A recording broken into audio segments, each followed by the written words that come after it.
Correct. Right. Hello, everyone, and welcome to our presentation. And we are Team 5, and our topic is about ethical business is in result, business result from page 32 to 37. Coming up next is our team member. We have our team are three members. It includes Nguyễn Công Toan, Thảo Xuân Hưng, and me, Nguyễn Thái Hòa. Yeah. And here's outline of our presentation. First of all, we're gonna working with what? Secondly is business communication. Thirdly is practical speaking. The next part is language at work, and the last part is conclusion. We're gonna summarize about the units. Before we starting our lesson, we have got three questions for you to answer. The first one is, what effect can company have on local community and the environment? The second question is, do you know any companies that are well known for their social responsibility? Is this a selling point for the company? And the last question is, do you know any companies that have public image problem because of their activity? We also answer the question for you to look, so you can look at our slide. The next part is belong to Phạm Xuân Hưng. Shout to him. Thank you. This part is about breaking down the content of the lessons. Here's the reading taken from the book, and here's some question in the exercise 3. It's asking about what a company do to do business ethically. And here's some of the question. First is, how have the company founders influence what the company does now? The second is, what does the company have a commitment to? How do they show this commitment? The third is, what points are made about the manufacturing process? The fourth is, why are the owners brought the company? And the fifth is an open question. No, it's related to the reading, but the answer, you can't find the answer in the paragraph. Do you or would you buy products from companies like Patagonia? How important it is for you to buy products from ethical companies? And we already have the answer for you in the next slides. The first is the answer for the first question is, there are people who love wild and beautiful places and therefore take an active part in the fight to repair the damage that is being done to the health of our planet. You can also see the answer here in the paragraph that I highlight for you. The second answer is, it is committed to protecting the environment.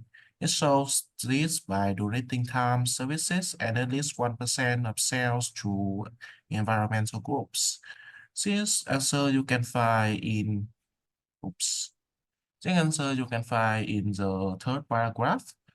The third answer is that they work to reduce pollution and use recycled polyester and organic cotton. You can see the answer in the last of the fourth paragraph, and the last answer is, they have stayed true to their principles over the last 30 plus years. Also stated in the last paragraph. And move to the next part. There are some collocations that are related to the topic. And actually, this also the first part of the exercise 4. We have already done that for you to write down and learn what's the meaning of it. This will help you a lot in the future as you will meet this kind of collocation in many reading. Also, you will erase to do the next part of the exercise 4. But actually, we already do it for you again.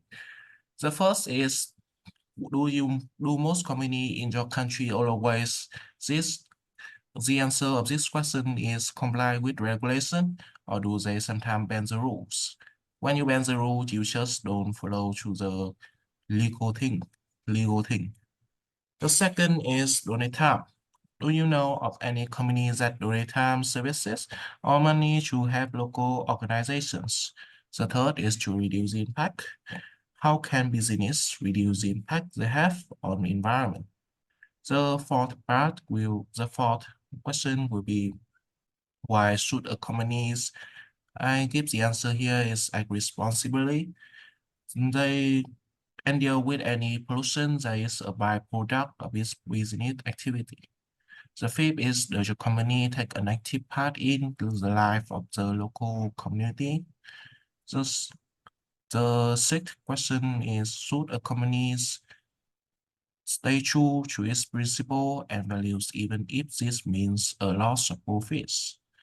There is kind of dilemma in business ethical if you don't know. Seventh is, what companies in your country share a strong commitment to protecting the environment? I will skip some of the exercise, especially the listening one, as we have a lot of content to do. Let's move to the next part. We have a few vocabulary for you to write down. First, we have this taken from the exercise the exercise 7, if I remember correctly. This is some kind of words. If a company is ethics, it will on the left, and if the company is unethical, it will be on the right. This is also an exercise, and this is transform the words from noun to adjective. As you can see, there are some common suffixes used to turn noun into an adjective. Some example are able, als, y, and o, u, s, if I spell it correctly. Well, the next part will be Nguyễn Taiwan, please. All right, thank you, Phạm Tuấn Hưng. And coming to the next part, I will tell you about the importance of planning state. The planning state is extremely important when you preparing for an overseas work trip or arrange for someone to visit. Here's why. First of all is itinerary plan. Detailed plan help it create a clear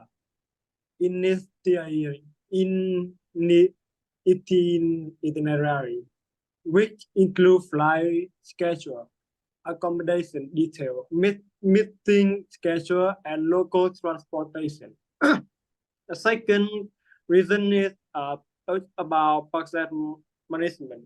Planning help in budget management. It allows you to estimate costs and allocate funds for different aspects of the trip. The third is risk mitigation. Planning help identify potential risks and challenges, allowing you to prepare for them in advance. The last is efficiency.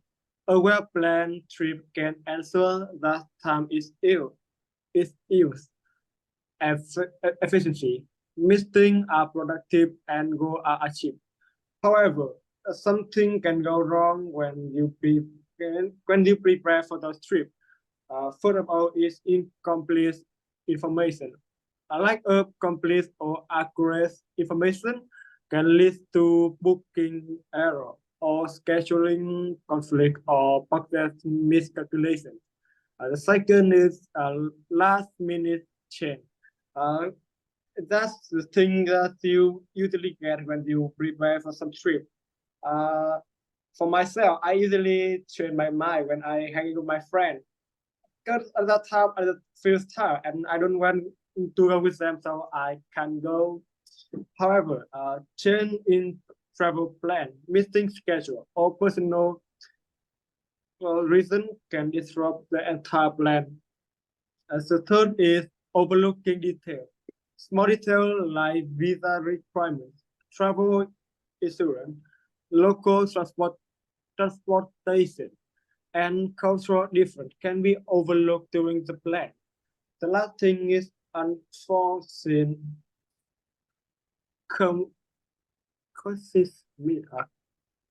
custom. Uh, event like flight cancellation, natural disaster, or health emergency can disrupt the plan. Therefore, it's crucial to plan carefully, double check all information, prepare for bad things can happen, and stay flexible to adapt to change.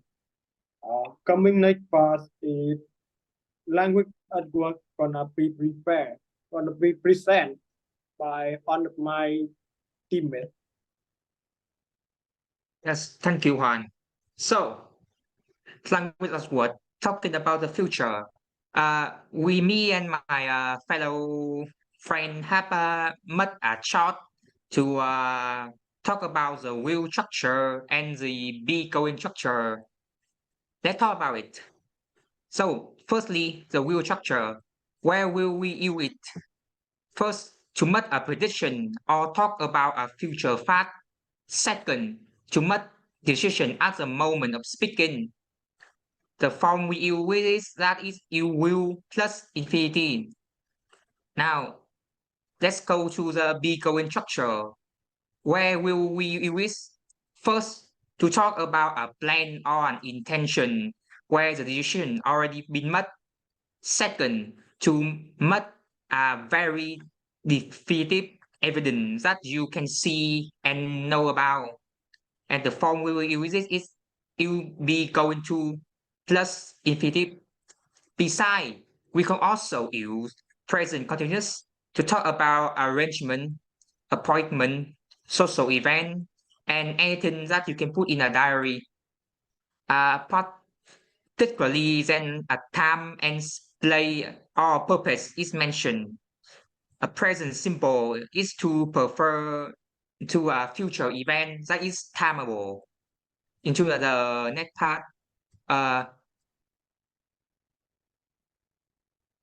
so in to next part, we have some example. Like if you read for sentence from A to E, what 10 is you in S sentence? I will read out each sentence for you and explain is what 10 is you in each sentence for you. A, she is coming in later this morning to speak with you. The example is mentioned is an appointment of a woman with us. So it should be you in present continuous. B, this will give you a real insight into their life. The example is predicting an activity. This, so it should be you structure, will structure. C, we're looking at all the option and we go into arrange to date. The example we must the example is a plan that must after we have already considered all the options. So it should be going to structure. D, the first morning flight will leave at 7:15. The example is a future event that is timeable. So it should be using simple present. E, it's a good idea to travel without interfere. B, that makes sense. We will speak with our college and let you know about it. Let you know. The example is about a decision that was made in the moment of speaking, so it should you will structure. Up next is Juan Pot. He will discuss with you about ethical company with guest. Speak up, Juan. All right, thank you, Tuan, for the presentation. It was good. So coming to the next part, we're gonna discuss about ethical company, and we're gonna have a small talk with our resourcing, who is outside our class. Welcome, everybody. Welcome to our talk show today, and we are gonna please big hand for our special guest, Trần Vũ Hoàng Nguyên, yes, sir. Hello, guys. Welcome, sir. How are you today, bro? I'm feeling good. Just Right. I hope you gonna do well with you and you're gonna deal with our problem. All right. Uh, I'm gonna ask you that how do you think that doing business ethically affect company revenue? to me, ethical business practicing can be significantly impact a company revenue in several ways. First of all, customer trust and loyalty.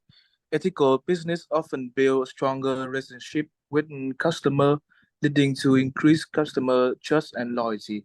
This can result in more repeat business and referral, thereby increasing the revenue. Secondly, employing morale and productivity.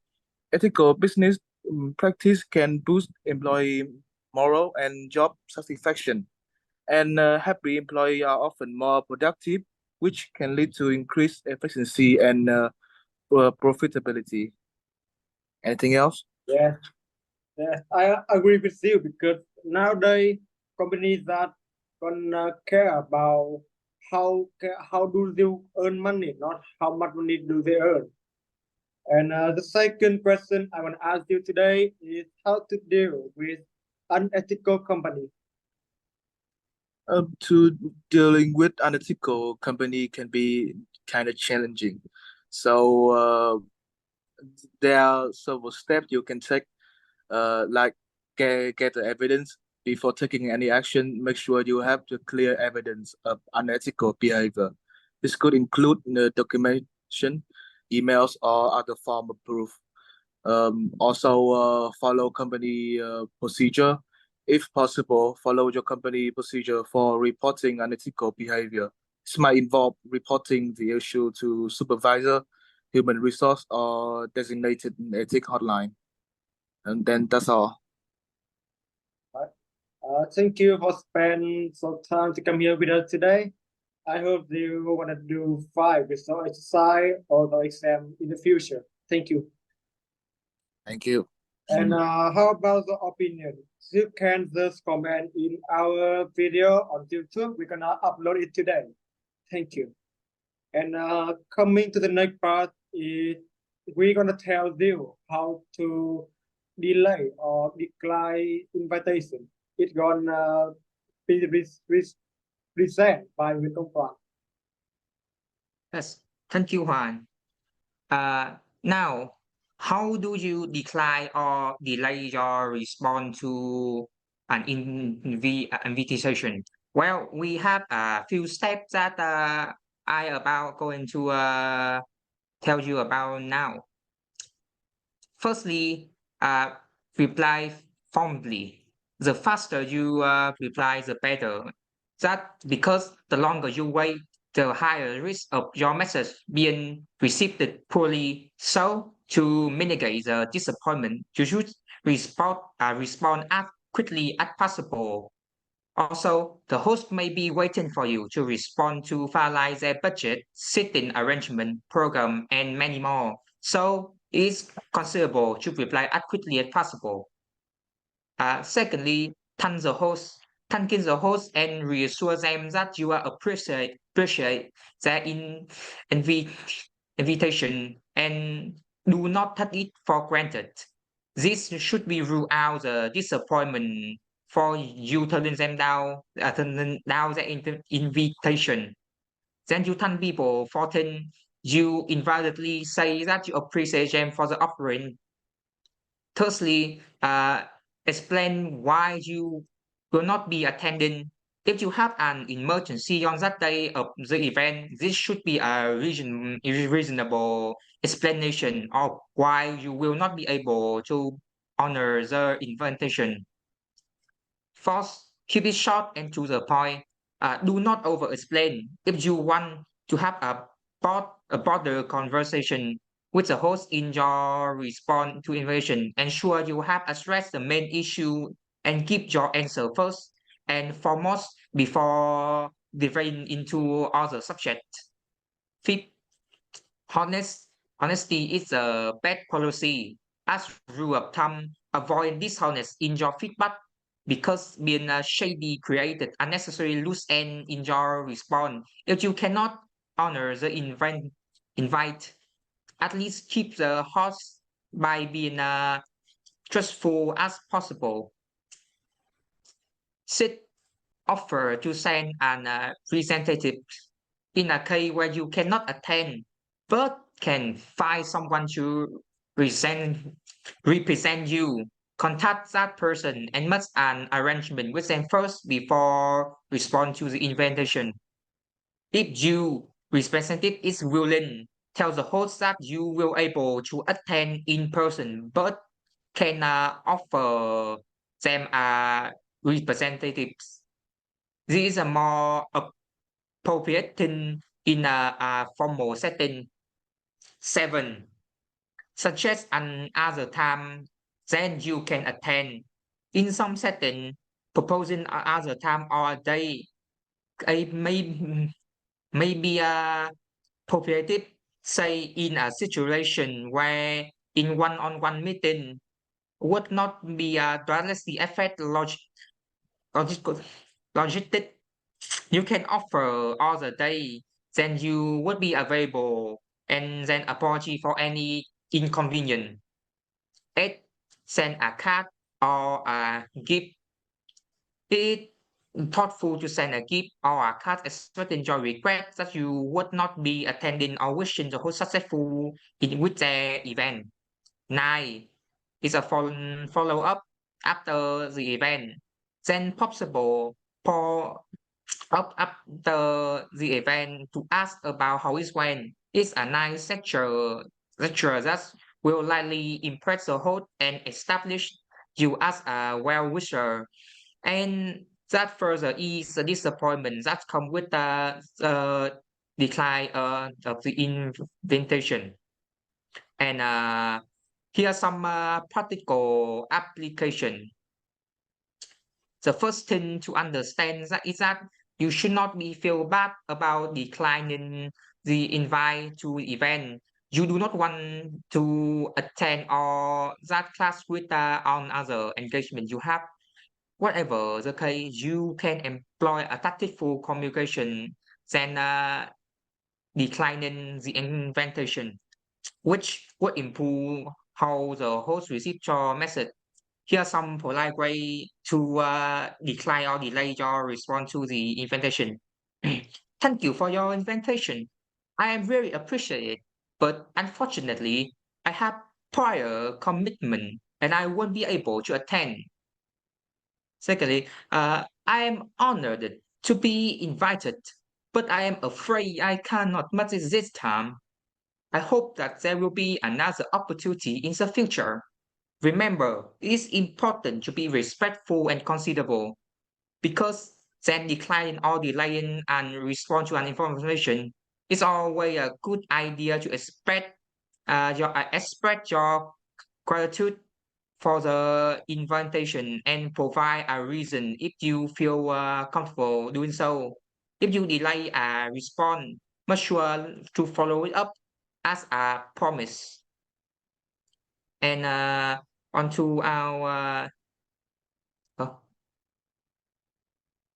next part, please. So, summary and conclusion. In conclusion, ethical business practice is not just morally right, but they also make good business sense. They can lead to an competitive advantage, improving customer and employee relationship, and long-term success. Ethics business is a broad topic, and it's important for each and every company to define its own ethical standard and try to uphold them. Finally, is this about to question and answer since this VOL presentation. So we can not really answer your question. So please just clap. Here's the end of our presentation. Thank you very much for listening. See you again.